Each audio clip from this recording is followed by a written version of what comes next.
할렐루야. 주 예수 그리스도 이름으로 하나님 말씀 증거하겠습니다.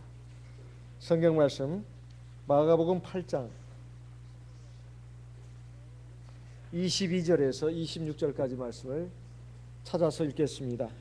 마가복음 8장 22절에서 26절까지 말씀을 봉독하겠습니다.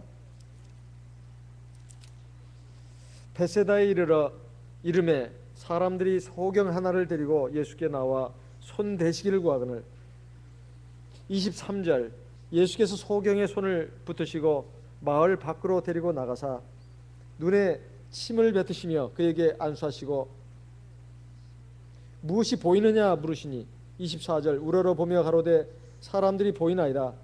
나무 같은 것들에 걸어가는 것을 보나이다 하거늘 25절 이에 그 눈에 다시 안수하심에 제가 주목하여 보더니 나와서 만물을 밝히 보는지라. 예수께서 그 사람을 집으로 보내시며 가라사대 마을에도 들어가지 말라 하시니라. 성경에 보게 되면 특별히 사복음서에 예수님의 행하신 기적이사가 많이 나옵니다. 우리 주님은 바로 하나님으로서 하나님의 능력을 가지고 이 세상에 오셨습니다. 물론 하나님의 아들의 신분으로 오셨고 사람의 아들로 오셨지만은 하나님의 인간 구원의 경륜을 이루기 위해서 그 본분을 다 하셨습니다. 하나님의 능력을 보이시고 하나님의 사랑을 보이시면서 하나님의 말씀과 뜻을 가르쳐 주시고 인간 구원의 길을 열어놓으신 분이 바로 우리 주 예수님이십니다. 특별히 주님께서 각 회당 그리고 각처 마을을 다니시면서 천국 복음을 전파하시고 그리고 모든 병든 자 그리고 고통당하는 자를 고쳐주시고 구원해 주셨습니다. 그런데 예수님의 그 기적이사의 능력을 행하시는 것을 보게 되면 다 즉각적이었습니다. 뭐 말씀으로든 아니면 뭐 안수를 통해서든 주님이 능력을 행하시는 것은 그냥 즉각적으로 이루어졌습니다. 뭐 주님이 뭐 한두 번 해가지고 뭐 3번, 4번 해가지고 기적을 행하시는 예가 거의 없습니다. 그런데 딱 하나 유일하게 바로 마가복음 8장 22절로 26절 오늘 읽은 이 말씀을 보게 되면 조금 의아한 생각이 듭니다. 왜냐하면 베세다에 이르렀을 때 사람들이 소경 하나를 데리고 예수님께 나왔습니다. 그러면서 그에게 안수해 주시기를 구했습니다. 안수해서 이 소경을 고쳐달라는 것이죠. 그래서 예수님은 그 사람들 보는 앞에서 그 소경에 눈을 띄워줄 수 있습니다. 네가 나를 믿느냐 뭐 이렇게 물으셔가지고 믿는다는 거 확인하면 그저 눈을 뜨게 해줄 수도 있고 아니면 주님이 전적으로 주님의 능력으로 권능으로 사랑으로 그 눈을 어루만져 주시면서 눈을 뜨게 해줄 수도 있습니다. 그런데 이 소경의 손을 붙잡고 마을 밖으로 데리고 나갔던 겁니다. 그리고는 아주 희한한 치유의 방법을 쓰셨는데 23절에 보니까 눈에 침을 뱉었습니다. 그 예수님의 침은 뭔가 좀 다른가 보죠. 아마 향기롭고 아마 맛이 있고 뭐 다른가 봅니다. 그런데 사실 사람의 눈에다가 침을 뱉는다는 것이 아마 앞을 못 보는 사람이라 할지라도 그걸 못 느끼겠습니까? 벌써 입에 침을 뱉으려면 입으로 침을 뱉어서 그 사람에게 그 눈을 향해서 이렇게 뱉을 정도면은 벌써 소리가 나지 않습니까? 퇴하고요. 그리고 뭔가 액체가 자기 눈앞에 딱 들러붙는 것을 느끼지 않겠습니까? 이건 침이구나. 참 치료하는 방법도 참 특이하십니다. 그리고 안수를 하셨습니다. 그리고 안수를 하셨다. 그리고는 주님이 물으셨습니다. 무엇이 보이느냐? 이렇게 물었습니다. 그러니까 이제 이 소경으로서는 당장 눈을 떠가지고 앞이 잘 보여야 합니다. 그렇지 않습니까? 다른 사람도 아니고 우리 전능하신 주님께서 이 소경을 특별히 동네 바깥으로 이끌어내려가 데리고 나가가지고 이렇게 침까지 얼굴에 뱉어가면서 눈까지 뱉어가면서 또 안수까지 하셨습니다. 이 정도면 뭐 어떠한 소경이라도 눈을 떼야 되는 거 아닙니까? 그리고 그 전에 소경을 이렇게 치료한 방법 그지를 않았습니다. 그런데 주님은 이 소경에 대해서 그렇게 하셨단 말이죠. 그런데 이 소경이 우러러보면서 말했습니다. 눈을 떠가지고 이제 막 다 쳐다봤겠죠. 그러면서 사람들이 보인다고 말했습니다. 사람들이 보인다. 근데 사람이 사람들로 보이는 것이 아니라 어떻게 보인다고 했죠? 24절에 보니까 나무 같은 것들에 걸어가는 것을 보나이다 했습니다. 사람이 사람으로 보이는 것이 아니라 나무로 보인단 말이에요. 나무가 이렇게 걸어가는 거. 그러니까 아직 시력을 완전하게 회복했습니까? 회복하지 않았습니까? 완전하게 회복한 것이 아니죠. 그야말로 사람 같은 형체인데 나무로 보이는 거예요. 나무가 걸어가는 모습으로 보인단 말입니다. 나무가 걸어가는 모습. 그래서 주님은 다시 그 손을 가지고 이제 그 소경의 눈에다가 안수를 또 했습니다. 그랬더니 두 번째로 이 사람이 이제 눈을 시력이 완전히 회복돼 가지고 나와서 사람뿐만 아니라 만물을 밝히 보게 되었습니다. 그러니까 첫 번째는 사람 같은 것이 이렇게 움직이는 거, 그러니까 움직이는 물체를 봤는데 사람입니다. 근데 그것도 그냥 보통 나무들이나 어떤 이런 것과 별반 차이가 없습니다. 이렇게 그냥 걸어가는 움직이는 이런 모습을 봤지 시력이 완전하게 회복된 건 아니다 이 말이에요. 근데 두 번째는 사람을 사람으로 봤을 뿐만 아니라 그리고 사람뿐만 아니라 다른 물체와 구별하게 됐다. 그러니까 시력을 완전히 100% 회복했다는 뜻입니다. 저는 이 성경 구절을 읽을 때마다 좀 의아한 생각이 들었습니다. 주님의 능력이 뭐가 부족해서 왜 이렇게 하셨는가? 주님의 능력이 부족한 것인가? 그럴 리는 없지 않습니까? 주님의 능력이 부족할 리는 없어요. 그러면 도대체 이 사람의 믿음이 부족한 것인가? 지금 이 사람의 믿음에 대해서 주님이 이러쿵저러쿵 하신 말씀이 없습니다. 네가 믿느냐? 나를 어느 정도 믿느냐? 내가 너의 눈을 고칠 줄 너는 확신하느냐? 이렇게 묻고 답하는 이런 과정이 전혀 없습니다. 그러면 왜 이렇게 하셨냐 이 말이에요. 우리가 성경 전체를 놓고 볼 때 우리가 하나님 앞에 구원을 받고 은혜를 받으려면 믿음이 있어야 합니다. 믿음이 있어야 돼요.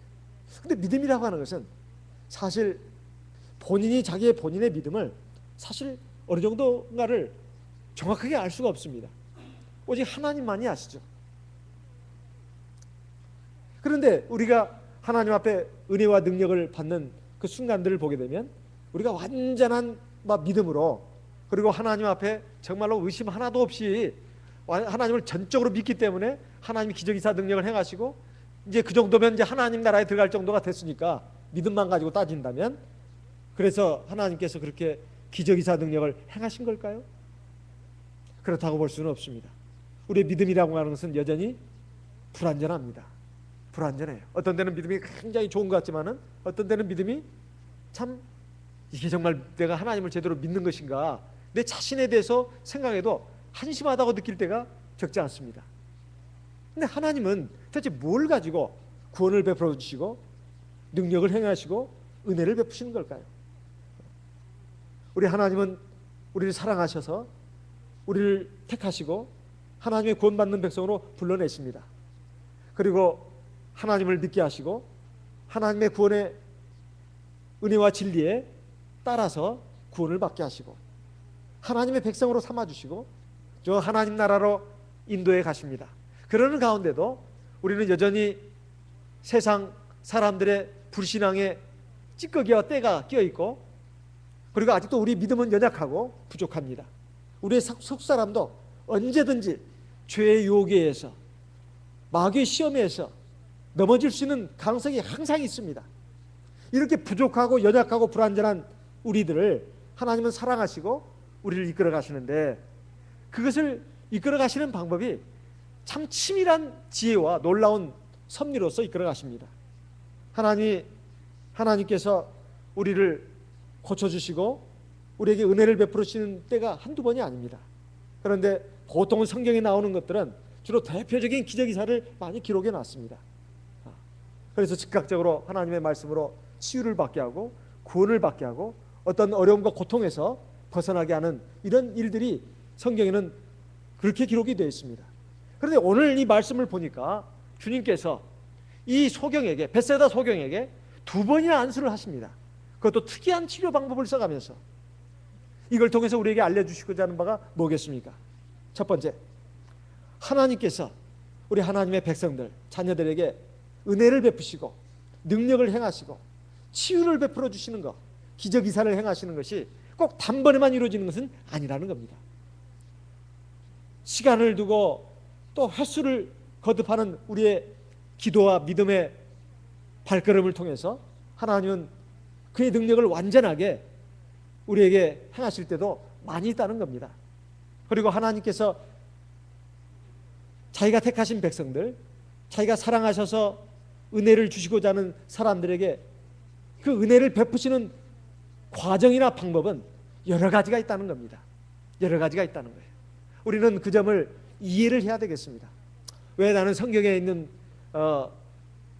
하나님의 기적이사, 우리 주 예수 그리스도의 기적이사 능력이 나타난 것처럼 그렇게 단번에 하나님께서 내 기도를 들어주시지 않고 나에게 은혜를 베푸지 않는가, 이렇게 낙심하거나 절망해서는 안 된다는 겁니다. 성경에 보면 하나님의 기적이사가 나타나는 과정이 꼭 단번에만 나타난 것이 아닙니다. 단번에만 나타난 게 아니에요. 여기에 있는 소경처럼 몇 번의 기도를 통해 가지고 또 시간을 거쳐서 하나님의 능력이 나타나는 때도 적지 않습니다. 그것이 다 성경에 기록이 안 됐을 뿐이지 사실은 그렇다는 겁니다. 우리 주변의 믿음의 성도들을 보더라도 하나님 앞에 기도해 가지고 단번에 낫는 또 그 응답을 받는 그러한 하나님의 은혜와 능력도 있지만 또 기적이사도 있지만 시간을 두고 여러 번 기도를 해가지고 하나님의 능력이 나타나기도 하고 또 점진적으로 나타나기도 합니다. 이게 두 번째 중요한 양상인데, 기도를 하는데 눈이 갑자기 확 보인다거나 그것이 아니고 조금씩 보이는 겁니다. 병도 조금씩 나아가는 거예요. 이러한 그 과정을 우리가 이해를 잘 해야 되겠습니다. 열왕기상 18장을 보겠습니다. 열왕기상 18장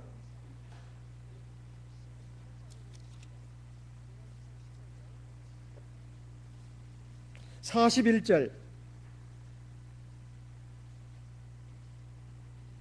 엘리야가 아합에게 이르되 올라가서 먹고 마시소서 큰 비의 소리가 있나이다. 지금 엘리야가 갈멜산상에서 우상을 섬기는 거짓 선자 850명과 대결해 가지고 하나님의 능력으로 승리한 다음에 이스라엘의 왕 아합에게 하나님의 약속을 지금 전달하고 있습니다. 올라가서 먹고 마시소서 왕이시여 곧 큰 비가 내립니다. 제 귀에는 지금 큰 비의 소리가 지금 들리고 있습니다. 뭐 큰 비가 지금 온 것도 아닌데 햇볕은 아주 강렬하게 내리쬐고 있는 그날에, 그리고 조금 더 비가 내릴 기미가 보이지 않는 바로 그날에 엘리야는 아합 왕에게 담대하게 말합니다. 큰 비의 소리가 지금 들리고 있습니다. 그러면서 아합 왕은 먹고 마시러 가고 자신은 갈멜산 꼭대기로 올라가서 하나님 앞에 꿇어 엎드려서 기도합니다. 땅에 엎드려 가지고 기도합니다. 그래가지고 몇 번 기도했느냐?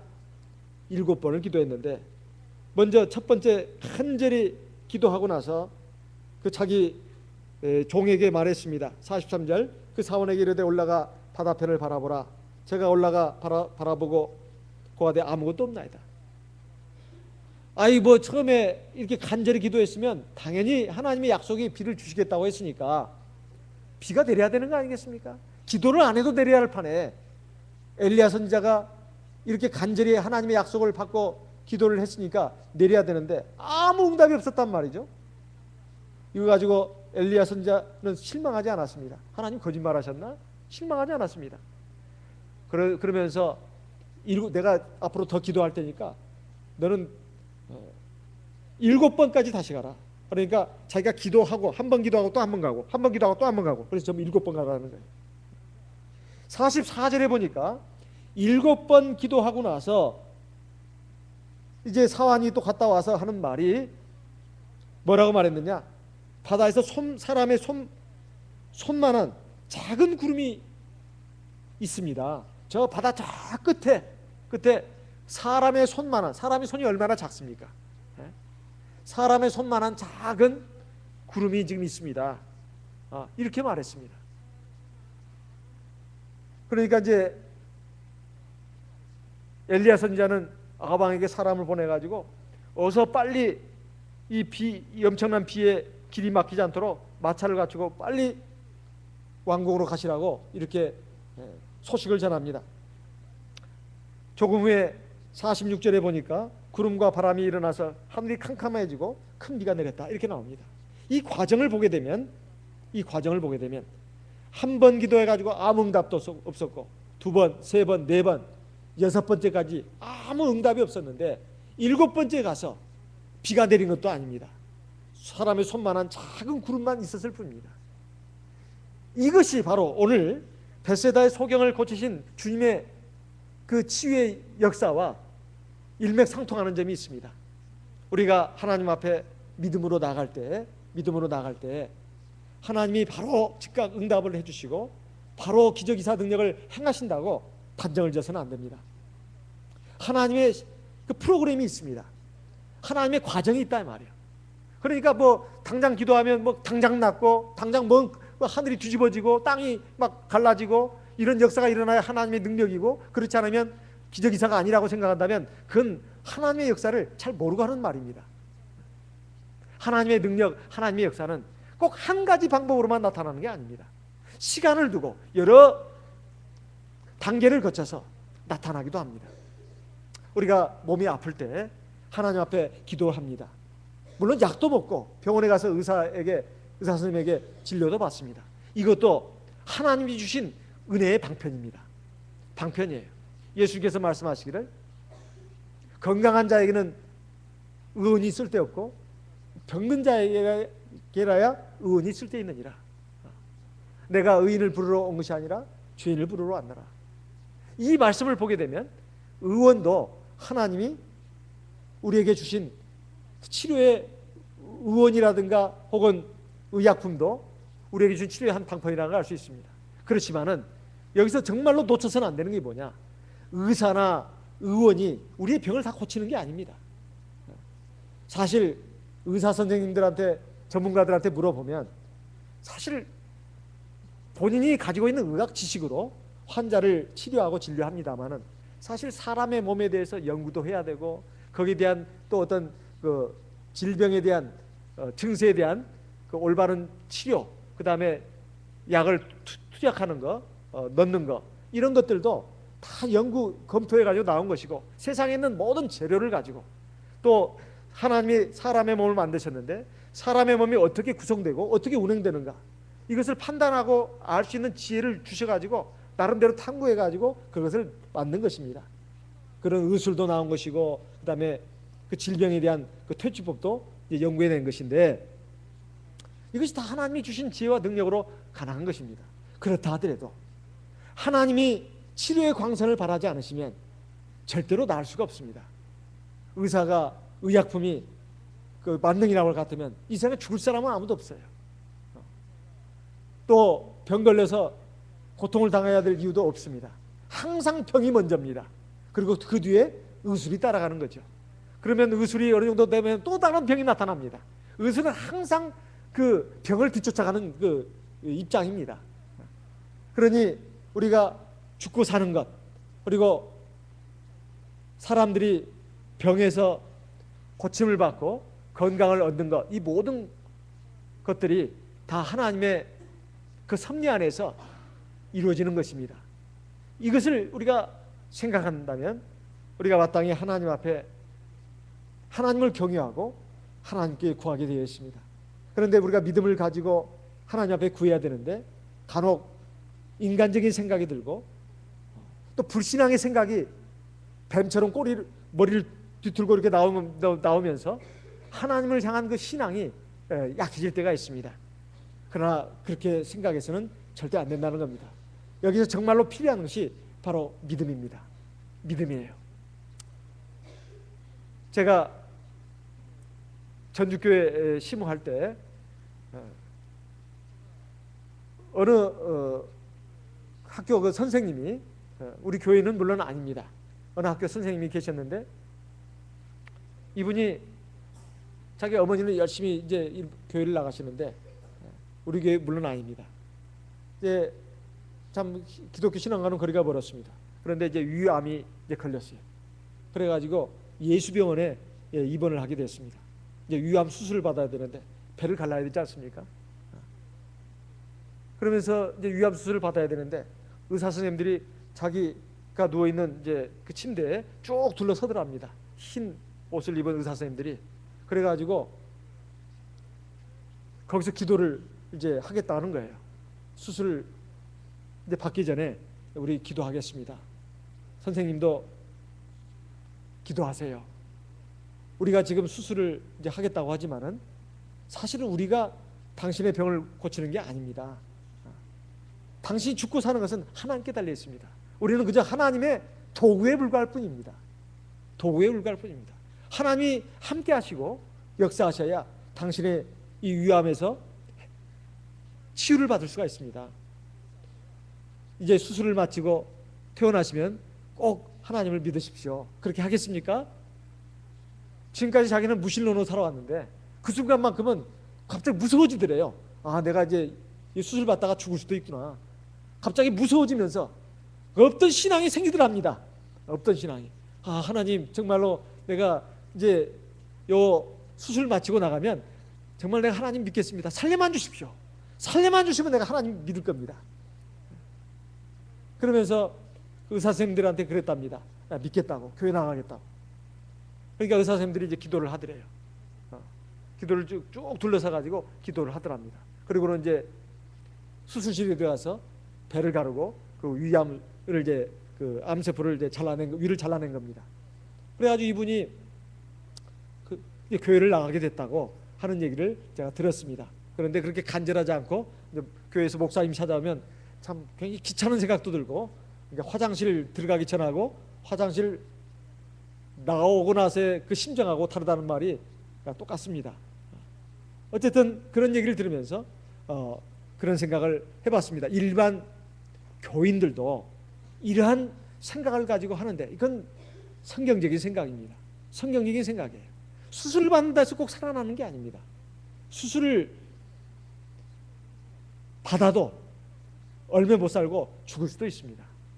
그리고 사람이 육체적으로 건강하고 또 병들고 이것보다도 정말로 하나님 앞에서 구원을 받아가지고 영원한 생명의 나라에 들어가는 것이 가장 중요한데, 이러한 사람이 되려면 우리가 하나님 앞에서 정말로 믿음을 가져야 되겠고, 특별히 세상에 사는 동안에 우리가 여러 가지 어려운 문제를 놓고 고통스러운 그 시험을 놓고 하나님 앞에 기도를 합니다마는 그럴 때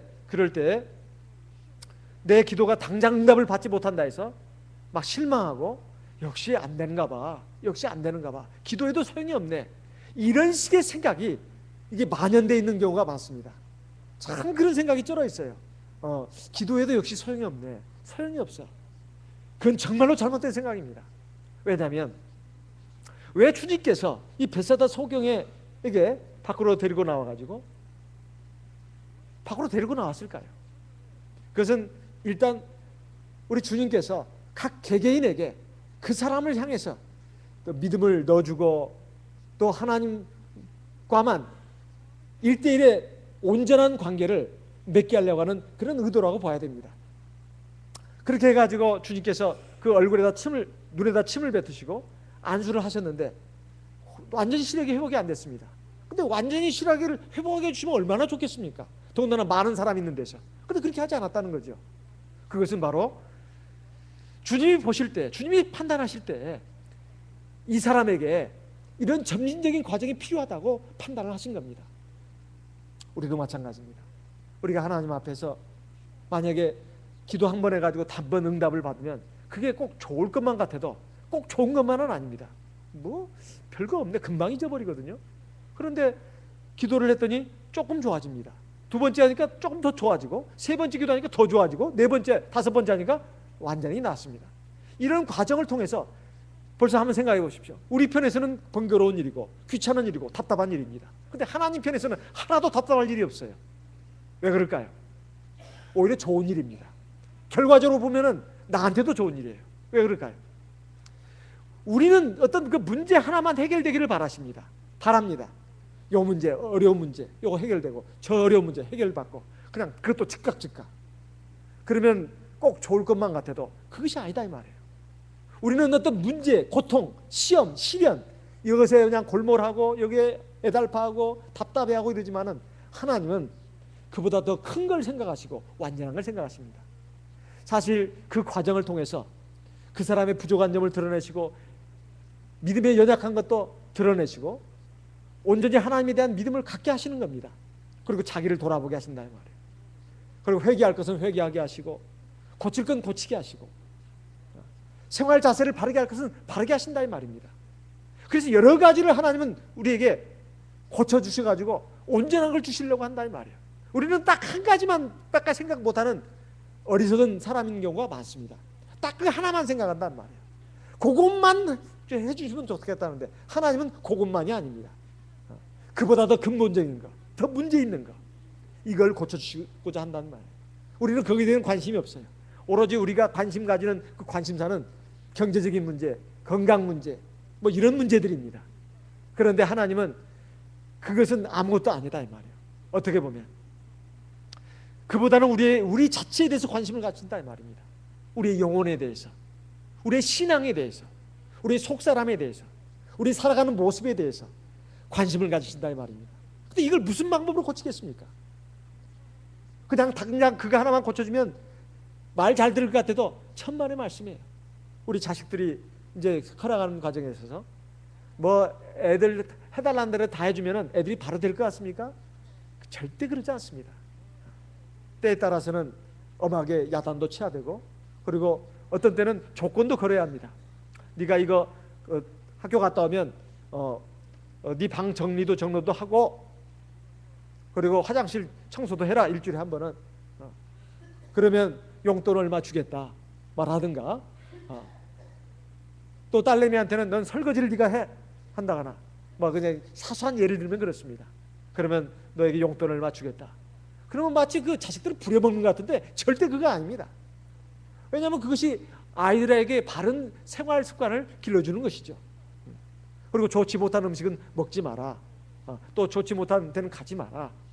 그러면서 그런데 가면은 야단도 친다거나, 또 그 벌로 용돈을 깎아버린다거나, 얼마 동안 이런 것들이 그 아이들에게 뭐 해롭게 하는 것이냐? 절대 그게 아니지 않습니까? 우리 부모로서 자식을 키워본 사람이라면 다 압니다. 자식들이 해달라는 대로 다 해준다 해가지고 그 자식을 위하는 게 아니다 이 말이에요. 오히려 어떤 때는 시간을 두고 애로 하여금 걱정도 좀 하게 하고 안절부절하게 하면서, 그래가지고 적당한 때에 딱 그걸 내놓기도 하고, 부모는 다 치밀하게 또 생각을 하는 경우도 있습니다. 지혜로운 부모는 그렇게 합니다. 그래가지고 얘한테 더 좋은 걸 준다 이 말이에요. 우리가 자식들을 키우면서도 그런 그 지혜로운 부모는 그렇게 하는데, 완전한 지혜자이신 하나님은 오죽하겠냐 이 말이에요. 우리에게 정말로 완전한 걸 주시기를 원한다 이 말이에요. 그래서 이 벳세다의 소경을 고치시는 과정도 먼저 일단은 눈을 뜨게 한 겁니다. 물체가 보게 하는 거예요. 그것만으로도 얼마나 감사한 일인지 모릅니다. 사실 감사한 일이에요. 아이고 내가 보게 되었구나. 그리고 이제 뭔가 뭐 빛과 어둠을 구별할 수 있고 물체가 있다는 거, 움직이는 물체가 이제 움직이는 물체와 움직이지 않는 물체를 구분할 수 있다는 것만 해도 얼마나 감사한 일입니까? 그래서 희망을 가지지 않겠습니까? 아이고 내가 이 주님에 대해서 내가 정말로 믿음을 가져야 되겠구나. 이분이 정말 구주시구나. 내가 이분을 정말 절대적으로 믿고 의지해야 되겠네. 이분의 말씀이라면 내가 무조건 따라야 되겠네. 그 마음이 또 들어가지 않겠냐 이 말이에요. 그러니까 믿음을 넣어주는 하나의 과정으로 이해를 해야 된다 이 말입니다. 이해를 해야 된다 이 말이에요. 우리도 마찬가지입니다.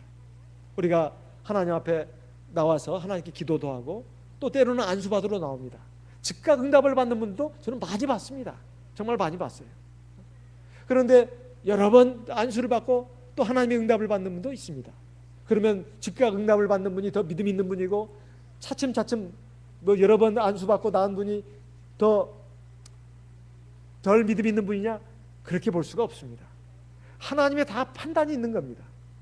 또 그냥 앉아서 기도하신 분, 집에서도 열심히 기도하다가 하나님의 은혜와 능력을 받고 기도의 응답을 받으신 분도 있습니다.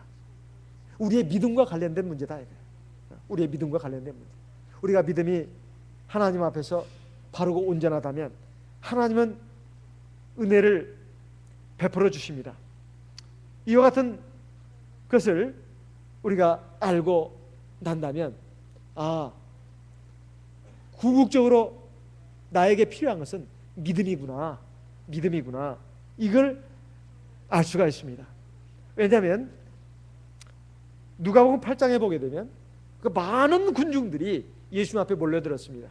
그때 한 여인이 12회를 혈루증을 앓던 한 여인이 많은 사람들 틈에 비집고 들어가가지고 예수님 뒤에 가서 옷자락에 손을 댔습니다. 내가 저 옷에 손만 대어도 내가 병을 치유할 수 있겠다 이렇게 생각하고 뒤에 가서 주님의 옷을 만졌습니다. 그때 주님이 둘러보시면서 누가 내 몸에 손을 댔느냐 이렇게 물었습니다. 그러니까 주님의 제자가 말하기를 주여, 이렇게 많은 사람들이 지금 이렇게 밀고 당기면서 주님 앞에 지금 다가와서 손이라도 한번 잡아보려고, 또 주님을 어떻게든지 한번 좀 가까이서 보려고 이렇게 해가지고 주님 앞에 지금 손댄 사람이 한두 명도 아닌데 누가 내 몸에 손을 댔냐고 말씀하시니 주님, 그렇게 어이없는 말씀을 왜 하십니까 주님? 이렇게 물었습니다. 아니다, 내 몸에 옷에 손을 댄 사람이 있다. 그런데 제자로서는 너무 황당한 일 아니겠어요? 주님이 지금 옷에 손댄 사람이 한두 명이냐 이 말이죠. 그런데 그 여인이, 예수님의 옷에 손을 댄 여인이 바로 주님에게서 능력이 나와가지고 자기 몸에 그 혈루근원이 뭡니까? 치유받는 것을 느꼈어요.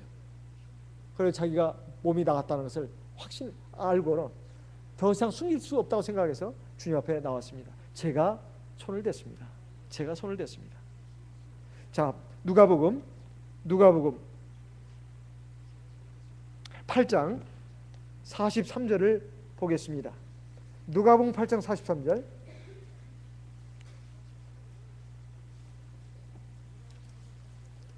누가복음 8장 43절.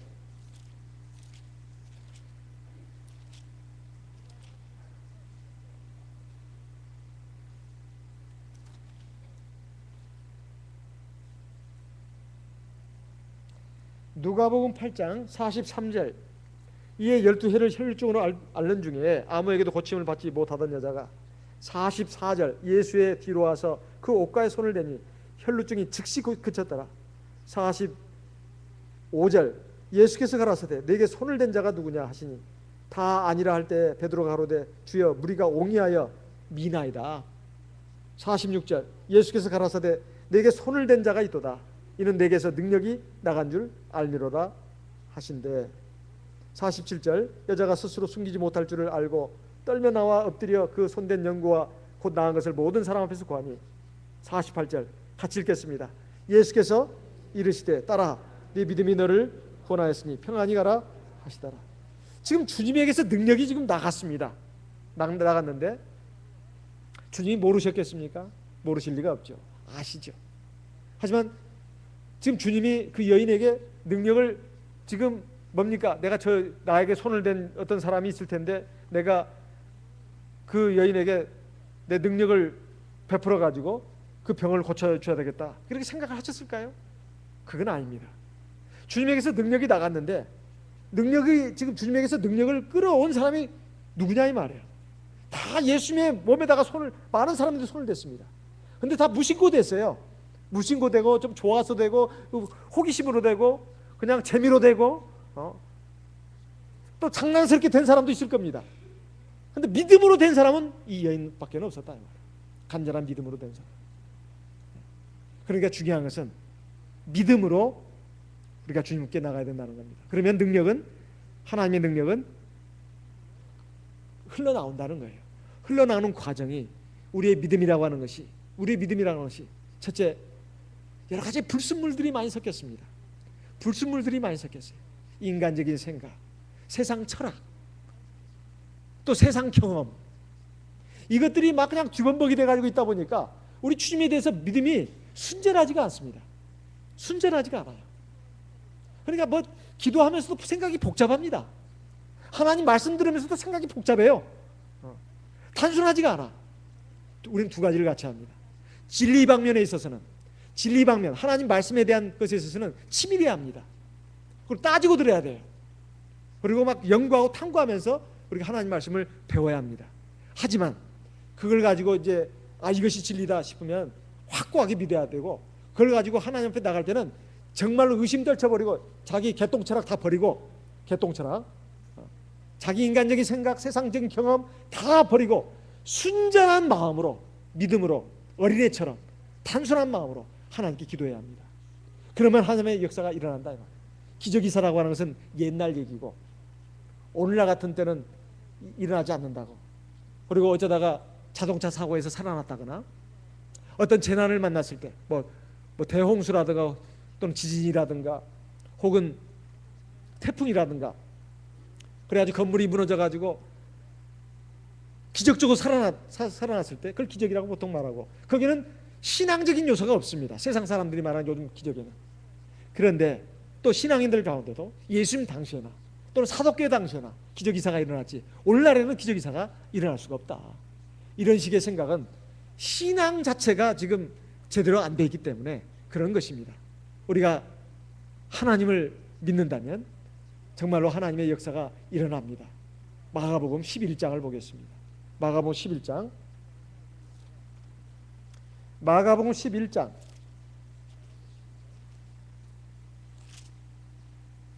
22절에서 24절까지 같이 읽어보겠습니다.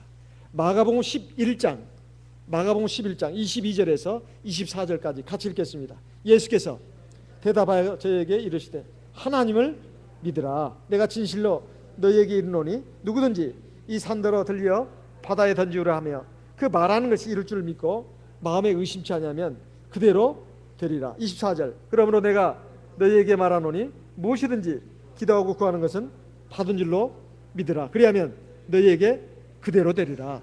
제가 얼마 전에 미국 총회에서 나온 그 만나라고 하는 잡지를 한번 읽어봤습니다. 그건 오늘날 우리로 말한다면, 우리 한국교로 말한다면 비처럼과 같은 잡지입니다. 그리고 대만에서 발행되는 성령부와 좀 유사한 잡지라고 할 수 있어요. 거기에 보니까 미국이라든가 또는 영국, 또는 대만, 특히 미국이나 영국에서 또 프랑스, 독일에 있는 그 목자님들이 계획을 짜가지고 아프리카에 가서 복음을 전합니다. 그 아프리카에 가서 복음을 전하면 아프리카에 있는 사람들이 지금 경제적으로 굉장히 어렵지 않습니까? 물론 잘 사는 나라가 조금 있긴 하지만은 대부분 어렵다 이 말이에요. 근데 그 사람들은 우리 하나님의 말씀을 아주 단순하게 순수하게 받아들인답니다. 그리고 신앙도 굉장히 단순하다는 거예요. 그런데 그러다 보니까 기적이사가 많이 일어난다고 되어 있습니다. 여기 보니까 어떤 사령에 들린 그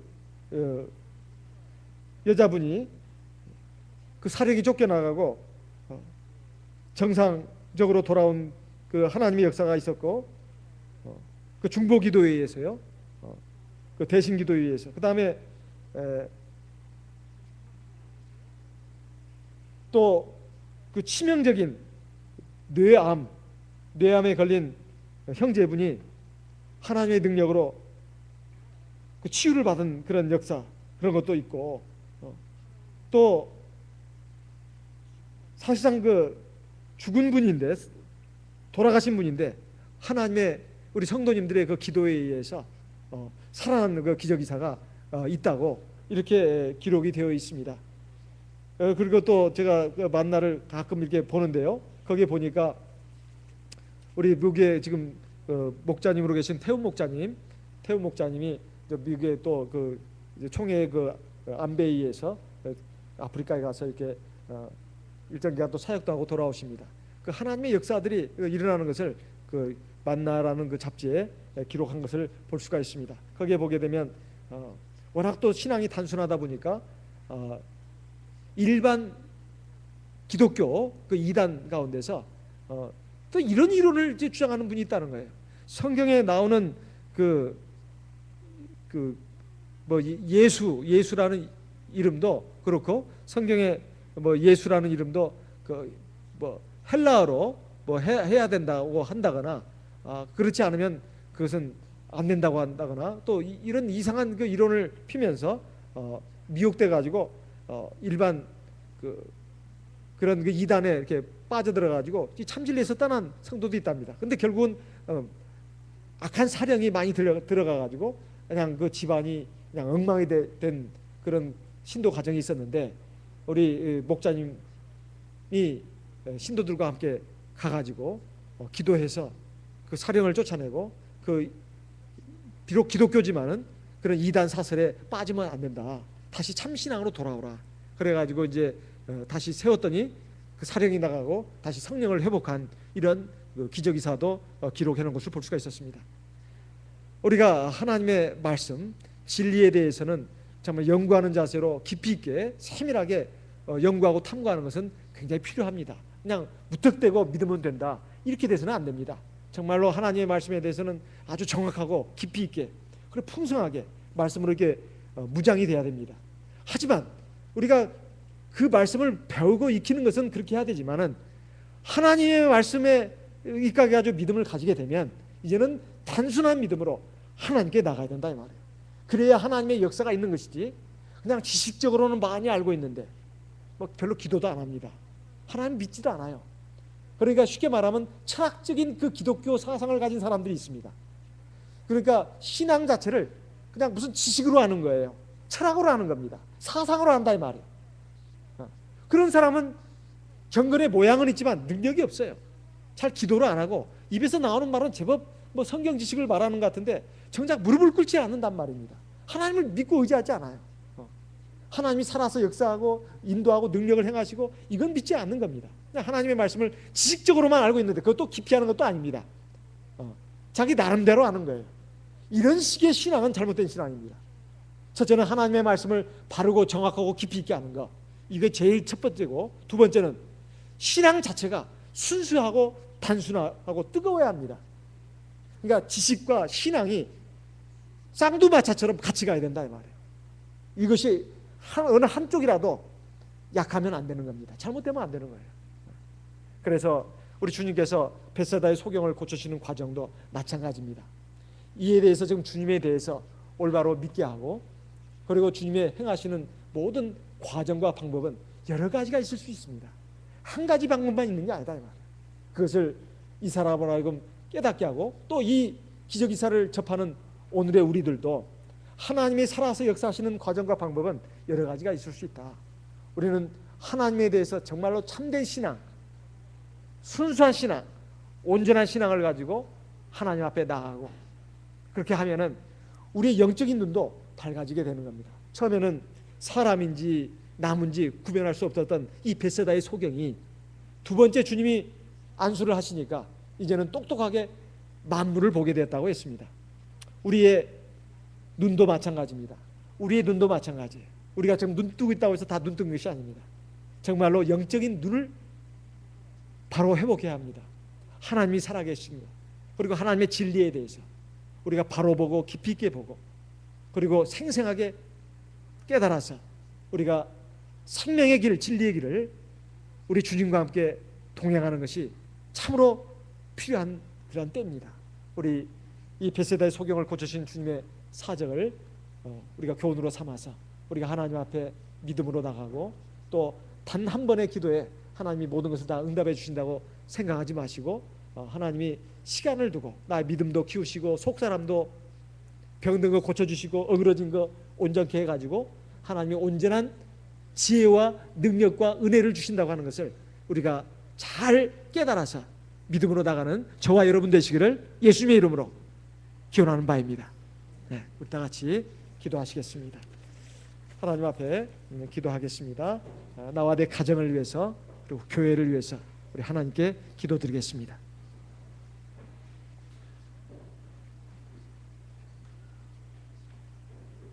할렐루야. 주 예수 그리스도 받들어 기도드리옵나이다.